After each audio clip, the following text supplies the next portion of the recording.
Hello అందరికీ welcome back to Dolly dumplings. ఇవాల్టి video వచ్చేసి శ్రావణ మాసం మొదలైపోయింది కదండి. ఈ వరలక్ష్మి వ్రతం కోసం నేను ఇక్కడ 5 రకాల ప్రసాదాలని చేసి చూపిస్తున్నాను.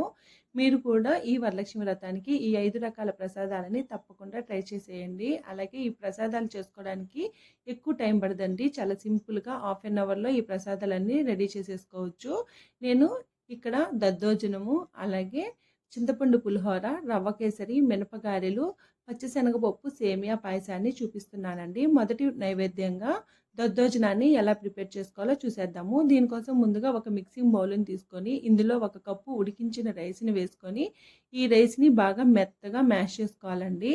దద్దోజనం కోసం అన్నం కాస్త మెత్తగా ఉంటేనే బాగుంటుంది. ఇలా వీడియోలో చూపించే విధంగా బాగా మ్యాష్ చేసుకున్న తర్వాత ఇందులో 1/2 టేబుల్ స్పూను సాల్ట్, అలాగే 3/4 కప్పు వరకు పెరుగుని వేసుకోవాలి. పెరుగు కాస్త తీయగా ఉంటే బాగుంటుందండి. ఇలా ఈ పెరుగు సాల్ట్ అంతా బాగా మిక్స్ అయ్యేలాగా నేను వీడియోలో చూపించే విధంగా బాగా మిక్స్ చేసుకోవాలి. అలాగే దద్దోజనం కోసం పెరుగు కమ్మగా ఉంటేనే బాగుంటుందండి. పుల్లటి పెరుగునైతే అస్సలకి వాడద్దు. ఇలా బాగా మిక్స్ చేసుకున్న తర్వాత ఇప్పుడు ఇందులో 1 కప్పు కాచి చల్లార్చిన పాలని వేసుకోవాలి. ఇలా పాలను కలిపి దద్దోజనం చేసుకోవడం వల్ల టేస్ట్ అయితే చాలా బాగుంటుందండి. మనం గుడిలో తింటూ ఉంటాం కదా ప్రసాదాలు, అదే టేస్ట్తో వస్తుంది. ఇలా పాలను కలుపుకొని బాగా మిక్స్ చేసుకోవాలి. మీకు పాలు కలపడం ఇష్టం లేకపోతే ఉత్తిగా పెరుగుతోనే చేసుకోవచ్చండి. ఇలా బాగా కలుపుకున్న తర్వాత ఈ రైస్ని పక్కకు పెట్టేసుకొని ఇందులో పోపు వేసుకోవడం కోసం స్టవ్ ఆన్ చేసుకొని కడాయి పెట్టుకొని 2 టేబుల్ స్పూన్లు ఆయిల్ వేసుకోవాలి. ఆయిల్కి బదులు నెయ్యిని కూడా వేసుకోవచ్చండి. ఇందులో 1/2 టేబుల్ స్పూన్ ఆవాలు, 1/2 టేబుల్ స్పూన్ జీలకర్ర, అలాగే 3 కారం గల ఎండుమిరపకాయలు, 1 టేబుల్ స్పూన్ పచ్చిశనగపప్పు, 1 టేబుల్ స్పూన్ మినపప్పు, అలాగే 1/4 కప్పు వేరుశనగ పప్పుల్ని వేసుకొని మంటని మీడియం టు లో ఫ్లేమ్లోకి అడ్జస్ట్ చేసుకుంటూ ఈ పల్లీలని లైట్గా కలర్ చేంజ్ అయ్యే వరకు వేయించుకోవాలి. ఇందులోనే 2 రెమ్మల కరివేపాకును వేసుకొని ఒకసారి బాగా కలుపుకొని వేయించుకోవాలి. మంటని మీరు హై ఫ్లేమ్లో పెట్టి ఈ పోపు దినుసుల్ని వేయించినట్లయితేను ఇవి మాడిపోయే ఛాన్సెస్ ఉంటాయండి. దానికోసమే మంటని మీడియం టు లో ఫ్లేమ్లోకి అడ్జస్ట్ చేసుకుంటూ వీటిల్ని వేయించుకోవాలి. అలాగే ఇంకా ఇందులో జీడిపప్పులను కూడా వేసుకోవచ్చండి. నేనైతే వేయట్లేదు. ఈ ఎండుమిరపకాయలకి బదులు మీరు చల్లమిరపకాయలను కూడా వేసుకొని దద్దోజనంలో కలుపుకోవచ్చు. ఇంకా ఇందులో 1/4 టేబుల్ స్పూను మిరియాలు వేసుకున్న టేస్ట్ అయితే చాలా బాగుంటుందండి. చూడండి ఇక్కడ పల్లీలు వేగిపోయాయి. ఇప్పుడు ఇందులో 1/4 టేబుల్ స్పూన్ వరకు ఇంగువ పొడిని యాడ్ చేసుకొని ఒకసారి బాగా కలుపుకోవాలి. ఇంగువ వేయడం వల్ల టేస్ట్ అలాగే ఫ్లేవర్ చాలా బాగుంటుందండి. ఈ పోపు దినుసులు కాస్త చల్లారిన తర్వాత మనం ముందుగా కలిపి పెట్టుకున్న అన్నంలోకి వేసుకొని ఒకసారి బాగా మిక్స్ చేసుకోవాలి. అంతేనండి, దద్దోజనం రెడీ అయిపోయింది. ఇంకా ఇందులో కొన్ని ప్రోమోగనేట్ సీడ్స్ని కూడా యాడ్ చేసుకోవచ్చండి. టేస్ట్ చాలా బాగుంటుంది. చూశారు కదా దద్దోజనాన్ని ఎలా చేసుకోవాలో, ప్రాసెస్ ఏంటో.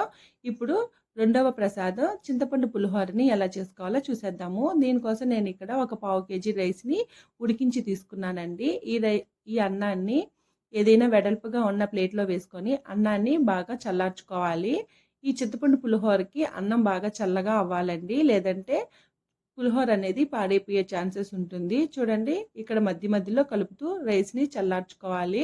అన్నం చల్లారేలోగా ఒక బౌల్లోకి ఒక 50 గ్రాముల వరకు చింతపండును వేసుకొని నానబెట్టుకొని చింతపండులో నుంచి చింతపండు రసాన్ని తీసుకొని పక్కకు పెట్టుకోవాలి. నేను ఇక్కడ ముందుగానే నానబెట్టుకున్నానండి.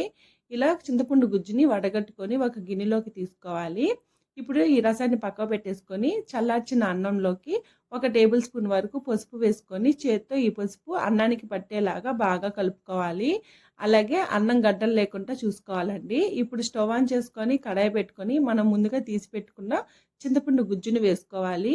ఇందులోనే 1 టేబుల్ స్పూన్ సాల్ట్, 3 కారం గల పచ్చిమిర్చిని మధ్యలో ఘాటు పెట్టుకొని వేసుకోవాలి.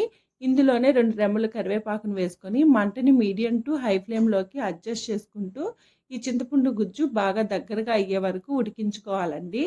పచ్చిమిర్చి వేయడం వల్ల మంచి ఫ్లేవరు అలాగే టేస్ట్ బాగుంటుంది పులిహోరలో. ఇలా చూడండి మధ్య మధ్యలో కలుపుతూ ఉడికించుకోవాలి. చూడండి అలాగే కడాయికి సైడ్స్ ఉన్న చింతపండు గుజ్జును కూడా తీసేసుకోవాలి. చూడండి ఇక్కడ బాగా దగ్గరగా అయిపోయింది కదా. ఇప్పుడు ఈ చింతపండు గుజ్జుని పక్కకు పెట్టుకొని బాగా చల్లారనివ్వాలి. ఇదే స్టవ్ మీద కడాయిని పెట్టుకొని ఇందులో 4 టేబుల్ స్పూన్ల వరకు ఆయిల్ వేసుకోవాలి. ఆయిల్ వేడిన తర్వాత 1/2 టేబుల్ స్పూన్ ఆవాలు, 1/2 టేబుల్ స్పూన్ జీలకర్ర, 4 ఎండుమిరపకాయలను వేసుకోవాలి. ఇందులోనే 1 టేబుల్ స్పూను పచ్చిశనగపప్పు, 1 టేబుల్ స్పూను మినపప్పు, కొన్ని పల్లీలను వేసుకొని మంటని మీడియం టు లో ఫ్లేమ్‌లోకి అడ్జస్ట్ చేసుకుంటూ ఈ పోపు దినుసుల్ని వేయించుకోవాలి. నేను ఇక్కడ వీడియో కోసం విడివిడిగా వేయించుకుంటున్నానండి. మీరు ప్రసాదాలు చేసుకునేటప్పుడు ఈ పోపు దినుసుల్ని దద్దోజనంలోకి, చింతపండు పులిహోరలోకి ఒకేసారి వేయించుకోండి. ఇందులోనే ఒక పావు టేబుల్ స్పూన్ వరకు ఇంగువ పొడిని యాడ్ చేసుకొని ఒకసారి బాగా కలుపుకొని పక్క పెట్టేసుకోవాలి. మనం ముందుగా చల్లార్చి పెట్టుకున్న అన్నంలో 2 టేబుల్ స్పూన్ల వరకు ఆవాలు, మెంతులు వేయించి పొడి కొట్టుకున్నది వేసుకోవాలి. ఇలా వేసుకోవడం వల్ల చింతపండు పులిహోర చాలా టేస్టీగా ఉంటుందండి. నా దగ్గర ఈ ఆవపిండి స్పేర్‌గా ఉన్నది కాబట్టి వేశానండి. మీ దగ్గర లేనట్లయితేను 2 టేబుల్ స్పూన్ల ఆవాలు, పావు టేబుల్ స్పూన్ మెంతులు వేసుకొని వేయించి పొడి కొట్టుకొని కలుపుకోండి. చేదేమీ రాదండి. ఇలా కలుపుకున్న తర్వాత మనం ముందుగా వేయించి పెట్టుకున్న పోపు దినుసులను కూడా వేసుకొని ఒకసారి బాగా చేత్తో కలుపుకోవాలి. చూడండి నేను ఇక్కడ వీడియో క్లిప్‌లో చూపించే విధంగా కలుపుకోవాలి. చేత్తో కలుపుకుంటేనే అంతా బాగా మిక్స్ అవుతుందండి. ఇప్పుడు ఇందులో మనం ముందుగా చల్లార్చి పెట్టుకున్న చింతపండు గుజ్జును కూడా వేసుకొని ఈ రైస్ మొత్తానికి పట్టేలాగా బాగా మిక్స్ చేసుకోవాలి. నేను ఇక్కడ పావు కేజీ రైస్‌కి చూపిస్తున్నానండి. మీరు ఎక్కువ క్వాంటిటీ చేసుకోవాలంటే చింతపండుని ఎక్కువగా నానబెట్టుకొని చింతపండు గుజ్జు తీసుకొని చేసుకోండి. నాకు ఇక్కడ ముగ్గురికి సరిపడా చేస్తున్నాను. ఇలా బాగా మిక్స్ చేసుకోవాలి. సాల్ట్ కూడా 1 టేబుల్ స్పూన్ అయితే కరెక్ట్‌గా సరిపోతుంది. కాస్త సాల్ట్ ఎక్కువ తినే వాళ్ళైతే 1.5 టేబుల్ స్పూను సాల్ట్‌ని అడ్జస్ట్ చేసుకోండి. ఇలా బాగా కలుపుకున్న తర్వాత ఇందులో సన్నగా కట్ చేసిన కొత్తిమీరని యాడ్ చేసుకొని ఈ ప్రసాదాన్ని బాగా చల్లార్చి సర్వింగ్ బౌల్లోకి తీసుకోవాలి.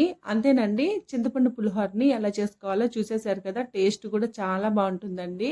మీరు కూడా తప్పకుండా ట్రై చేసేయండి. మూడవ ప్రసాదం రవ్వ కేసరిని ఎలా చేసుకోవాలో చూసేద్దాము. స్టవ్ ఆన్ చేసి ప్యాన్ పెట్టుకొని ఇందులో 1 టేబుల్ స్పూను నెయ్యి వేసుకోవాలి. నెయ్యి కరిగిన తర్వాత ఇందులో కొన్ని జీడిపప్పు పలుకులు అలాగే కొన్ని ఎండు ద్రాక్షని వేసుకొని మంటని మీడియం ఫ్లేమ్లో ఉంచి ఇవి లైట్గా కలర్ చేంజ్ అయ్యే వరకు మధ్యలో కలుపుతూ వేయించుకోవాలి. నేను ఇక్కడ తక్కువ క్వాంటిటీ చేస్తున్నాను కాబట్టి కొద్దిగానే వేసుకున్నానండి. మీకు నచ్చితే ఎక్కువ జీడిపప్పులు వేసుకోండి, టేస్ట్ బాగుంటుంది. ఇప్పుడు ఇదే కడాయిలో మరో 2 టేబుల్ స్పూన్ల వరకు నెయ్యి వేసుకొని నెయ్యి కరిగిన తర్వాత ఇందులో 1 కప్పు రవ్వని వేసుకొని మంటని లో ఫ్లేమ్లో ఉంచి ఈ రవ్వని మధ్యలో కలుపుతూ వేయించుకోవాలి. చూడండి నాకు ఇక్కడ రవ్వ వేగడానికి ఒక 3 నిమిషాల పాటు టైం పట్టిందండి. ఈ రవ్వ సరిగా వేగకపోతే ఈ కేసరి అనేది తినేటప్పుడు పంటికి అంటుకుంటూ ఉంటుందండి. మరో స్టవ్ మీద 1 కప్పు రవ్వకి 3 కప్పులు వాటర్ని వేసుకొని బాగా ఉడికించుకోవాలండి.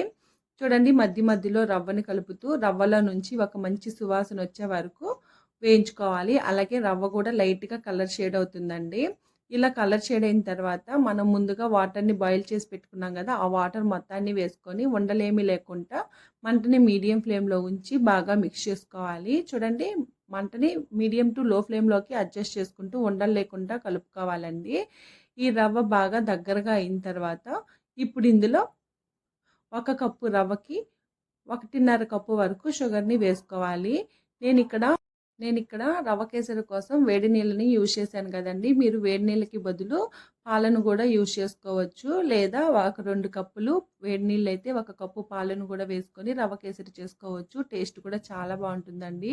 అలాగే చక్కెర వేసిన తర్వాత ఈ చక్కెర రవ్వలో కలిసి బాగా మెల్ట్ అయ్యే వరకు కంటిన్యూస్గా కలపాలండి. చక్కెర వేసిన తర్వాత రవ్వ ఉండలు కట్టేసే ఛాన్స్ ఉంటుంది.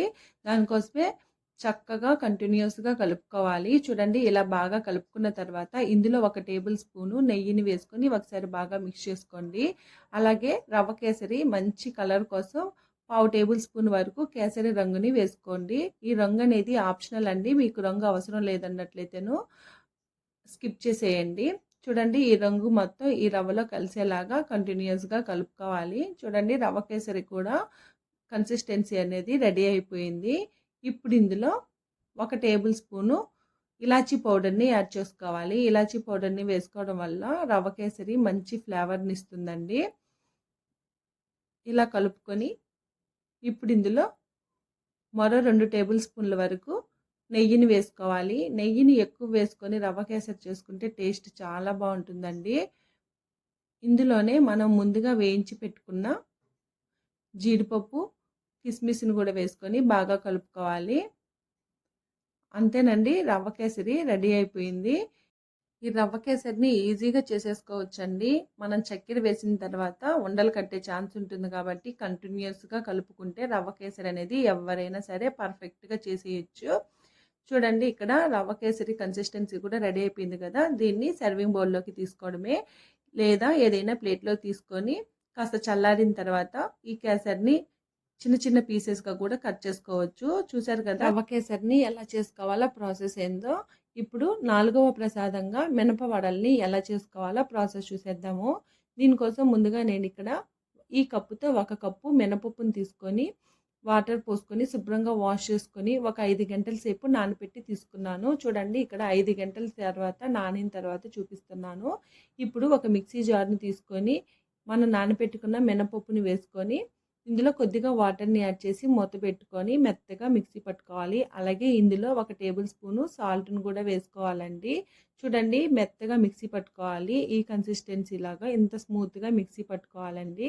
ఇలా మిక్సీ పట్టుకున్న ఈ పిండిని ఒక మిక్సింగ్ బౌల్‌లోకి తీసుకొని మూత పెట్టుకొని కనీసం ఒక 10 నిమిషాల పాటు ఫ్రిడ్జ్‌లో గానీ లేదా రూమ్ టెంపరేచర్‌లో గానీ పక్కకు పెట్టేసుకోవాలి. ఇప్పుడు వడలు వేసుకునే ముందు ఒక పావు టేబుల్ స్పూన్ వరకు వంట సోడాని వేసుకొని ఈ వంట సోడా ఈ మినప్పిండికి బాగా కలిసేలాగా నేను ఇక్కడ వీడియో క్లిప్లో చూపించే విధంగా కనీసం ఒక 3 నిమిషాల పాటు ఈ పిండిని బాగా బీట్ చేసుకుంటూ కలుపుకోవాలి. ఇలా కలుపుకోవడం వల్ల వడలు అనేది ఫ్లఫీగా వస్తాయి. అలాగే చాలా స్మూత్గా టేస్టీగా కూడా వస్తాయండి. ఇలా కలుపుకొని ఈ పిండిని పక్కకు పెట్టేసుకొని స్టవ్ ఆన్ చేసుకొని కడాయి పెట్టుకొని గారెలు వేసుకోవడానికి సరిపడా ఆయిల్ వేసుకోవాలి. ఆయిల్ వేడైందో లేదో చెక్ చేసుకొని మరో బౌల్లోకి కొద్దిగా వాటర్‌ని తీసుకొని ఈ పిండిని ఒకసారి మళ్ళీ బాగా మిక్స్ చేసుకోవాలి. చూడండి నేను ఇక్కడ వీడియో క్లిప్‌లో చూపించే విధంగా కలుపుకొని చేతికి కాస్త వాటర్‌ని అప్లై చేసుకొని కొద్దిగా పిండిని తీసుకొని రౌండ్ బాల్‌గా చేసుకోవాలి. చూడండి ఇప్పుడు ఈ వేళ్ళ మీదే పెట్టుకొని దీన్ని గారెల్లాగా ట్యాప్ చేసుకొని మధ్యలో హోల్ పెట్టుకోవాలండి. ఇలా ఎక్స్‌పీరియన్స్ ఉండేవాళ్ళు మాత్రం ఇలా చేసుకోండి. లేదంటే కొత్తగా చేసేవాళ్ళు ఏదైనా పాలిథీన్ పేపర్ మీద గానీ, లేదా కాటన్ క్లాత్‌ని వాటర్‌లో ట్యాప్ చేసి వాటర్‌ని పిండేసి ఆ క్లాత్ మీదగా గానీ గారెల్లాగా ఒత్తుకోవచ్చండి. ఇలా ఆయిల్‌లో నెమ్మదిగా వేసుకొని మంటని మీడియం ఫ్లేమ్‌లో ఉంచి ఈ గారెల్ని లైట్ గోల్డెన్ బ్రౌన్ కలర్‌కి చేంజ్ అయ్యే వరకు వేయించుకోవాలి. చూడండి ఈ కలర్‌కి చేంజ్ అవ్వగానే వీటిని పక్కకు తీసుకోవాలి. అదేవిధంగా రిమైనింగ్ పిండిని కూడా మీకు ఎన్ని గారెలు కావాలో అన్ని గారెల్ని ఆయిల్‌లో వేసుకొని మంటని మీడియం ఫ్లేమ్‌లో ఉంచి ఈ గారెల్ని డీప్ ఫ్రై చేసుకోవాలి. అంతేనండి. మినపగారెల్ని ఎలా చేసుకోవాలో ప్రాసెస్ ఏందో చూసేశారు కదా! టేస్ట్ కూడా చాలా బాగా వస్తాయండి. అలాగే బయట క్రిస్పీగా లోపల సాఫ్ట్‌గా చాలా బావుంటాయి. ఈ వరలక్ష్మి వ్రతానికి ఈ విధంగా మినపగారెల్ని మీరు తప్పకుండా ట్రై చేసేయండి. అలాగే మీకెలా కుదిరాయో ఈ మినపగారెలు కామెంట్ చేయండి. పచ్చిశనగపప్పు సేమియా పాయసం కోసం ఒక గంట సేపు వరకు పచ్చిశనగపప్పుని 1 కప్పు పచ్చిశనగపప్పు నానబెట్టుకొని ఇలా మెత్తగా ఉడికించుకొని పక్కకు పెట్టుకోవాలి. ఇప్పుడు స్టవ్ ఆన్ చేసుకొని ప్యాన్ పెట్టుకొని 2 టేబుల్ స్పూన్ల వరకు నెయ్యి వేసుకోవాలి. నెయ్యి మెల్ట్ అయిన తర్వాత ఇందులో కొన్ని ఎండు కొబ్బరి పులుకుల్ని వేసుకొని మంటని లో ఫ్లేమ్‌లో ఉంచి ఈ ఎండు కొబ్బరి ముక్కలు లైట్‌గా కలర్ చేంజ్ అయ్యే వరకు వేయించుకొని పక్కకు తీసుకోవాలి. ఇప్పుడు ఇదే ప్యాన్‌లో కొన్ని ఎండు ద్రాక్ష అలాగే కొన్ని జీడిపప్పుల్ని వేసుకొని లైట్‌గా కలర్ చేంజ్ అయ్యే వరకు వేయించుకోవాలి. ఇంకా ఇందులో మీరు బాదం పలుకులు, పిస్తా పప్పులు కూడా వేసుకోవచ్చండి. నేనైతే వేయట్లేదు. ఇలా వేయించుకొని వీటిని కూడా పక్కకు తీసుకొని ఇదే ప్యాన్‌లో మరో టేబుల్ స్పూను నెయ్యి వేసుకొని 1 కప్పు సేమియాని వేసుకొని మంటని మీడియం టు లో ఫ్లేమ్‌లోకి అడ్జస్ట్ చేసుకుంటూ ఈ సేమియాని మధ్య మధ్యలో కలుపుతూ బాగా ఎర్రగా రోస్ట్ చేసుకోవాలండి. ఈ సేమియాని మీరు కలపకుండా అలాగే వదిలేసారంటేను అడుగు మాడిపోయే ఛాన్సెస్ ఉంటుంది. చూడండి ఇక్కడ నేను వీడియో క్లిప్‌లో చూపించే విధంగా సేమియాని మంచిగా ఎర్రగా వేయించుకోవాలి. ఇప్పుడు ఇలా వేగిన తర్వాత పక్కకు పెట్టేసుకొని ఇదే స్టవ్ మీద కాస్త మందంగా ఉన్న గిన్నెని పెట్టుకొని ఇందులో 1 కప్పు సేమియాకి 3 కప్పులు గానీ, 3:30 కప్పులు గానీ వాటర్‌ని వేసుకొని వాటర్ మరిగిన తర్వాత మనం ముందుగా వేయించి పెట్టుకున్న సేమియాని వేసుకొని మంటని మీడియం ఫ్లేమ్‌లో ఉంచి సేమియాని ఉడికించుకోవాలి. సేమియా ఉడికిన తర్వాత ఇందులో 1 కప్పు సేమియాకి 1:30 కప్పు బెల్లం తురుముని వేసుకొని మంటని మీడియం ఫ్లేమ్‌లో ఉంచి ఈ బెల్లం తురుము బాగా మెల్ట్ అయ్యే వరకు మధ్య మధ్యలో కలుపుతూ ఉడికించుకోవాలి. స్వీట్ తక్కువ తినే వాళ్ళైతే 1 కప్పు సేమియాకి 1 కప్పు బెల్లం తురుము సరిపోతుందండి. 1.5 కప్పు బెల్లం తురుమైతే పర్ఫెక్ట్‌గా సరిపోతుంది. చూడండి ఇక్కడ బెల్లం గూడా బాగా మెల్ట్ అయిపోయింది కదా! ఇప్పుడు ఇందులో మనం ముందుగా ఉడికించి పెట్టుకున్న పచ్చిశనగపప్పుని వేసుకోవాలి. ఈ పచ్చిశనగపప్పుని మరీ మెత్తగా ఉడికించుకోకూడదండి. కాస్త పలుకు ఉండేలాగే ఉడికించుకోవాలి చూడండి. ఈ విధంగా ఉడికించుకోవాలి. ఇలా ఈ పచ్చిశనగపప్పును కూడా వేసుకొని ఒకసారి బాగా మిక్స్ చేసుకొని ఒక 2 నిమిషాల పాటు ఉడికించుకోవాలి. ఈ పాయసంలో పచ్చిశనగపప్పు చాలా టేస్టీగా ఉంటుందండి. ఖచ్చితంగా ఈ పాయసాన్ని ట్రై చేయండి. ఇలా బాగా ఒక 5 నిమిషాల పాటు ఉడికించుకొని ఇప్పుడు ఇందులో ఒక టేబుల్ స్పూను ఇలాచీ పౌడర్‌ని వేసుకొని ఒకసారి బాగా కలుపుకోవాలి. అలాగే ఈ పాయసం కాస్త చల్లారిన తర్వాత ఇందులో 1 కప్పు కాచి చల్లార్చిన పాలుని వేసుకోవాలి. వేడిగా ఉన్నప్పుడే పాలుని వేశారంటేను విరిగిపోయే ఛాన్సెస్ ఉంటుందండి. ఇప్పుడు ఇందులో మనం ముందుగా వేయించి పెట్టుకున్న డ్రై ఫ్రూట్స్‌ని కూడా యాడ్ చేసుకొని ఒకసారి బాగా మిక్స్ చేసుకోవాలి. ఫైనల్‌గా 1 టేబుల్ స్పూను నెయ్యిని వేసుకొని ఒకసారి బాగా కలుపుకోవాలి. ఇలా నెయ్యిని వేయడం వల్ల మరింత రుచిగా ఉంటుందండి. ఇలా బాగా కలుపుకొని సర్వింగ్ బౌల్‌లోకి తీసేసుకోవడమే. చూశారు కదా! పచ్చిశనగపప్పు సేమియా పాయసం ఎలా చేసుకోవాలో, అలాగే ఈ 5 రకాల ప్రసాదాలని ఎలా చేసుకోవాలో చూసేశారు కదా! ఈ వీడియో మీకు నచ్చితే లైక్ చేయండి, షేర్ చేయండి, కామెంట్ చేయండి. అలాగే మరిన్ని రెసిపీస్ కోసం మన ఛానల్‌ని సబ్స్క్రైబ్ చేసుకోండి. ఈ వరలక్ష్మి వ్రతానికి ఈ ప్రసాదాలని మీరు తప్పకుండా ట్రై చేసేయండి. Thank you for watching.